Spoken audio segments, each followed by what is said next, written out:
आज से पेट्रोल 8 रुपये 36 पैसे और डीजल 10 रुपये 39 पैसे फी लीटर महंगा कर दिया गया। पेट्रोल की नई कीमत 266 रुपये 79 पैसे हो गई।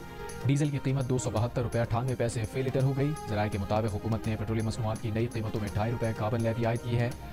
पेट्रोल पर लेवी कम करके 75 रुपये 52 पैसे फी लीटर कर दी गई। हाई स्पीड डीजल पर लेवी 74 रुपये 51 पैसे मुकर्रर की गई है। जारी बात है ये तेल अब महंगा हुआ और चीज़ें भी काफ़ी ज़्यादा महंगी हो जाएंगी। दो चीज़ें सिर्फ हमें चाहिए, बिजली सस्ती और ये पेट्रोल सस्ता हो जाए। जारी बात ये महंगा हुआ, आटा महंगा होगा, सब्जी महंगी होगी, हर चीज़ महंगी होगी। पेट्रोल जो बंदा 300 का डलवा के अपने बच्चों के लिए 1000 रुपया कमाता था, अब वो 500 का पेट्रोल डलवाएगा और 500 घर लेके जाएगा। उसके बच्चों के मुंह में जो 2 रोटियां पड़नी थी वो भी नहीं पड़ेंगी। अवाम का पेट्रोलियम मसनूआत की कीमतें कम करने का मुतालबा। कहा पेट्रोल और डीजल महंगा होने से सब्जियों समेत खाने पीने की दीगर चीज़ें भी महंगी मिलेंगी। गरीब की कुव्वत खरीद मजीद कम होगी।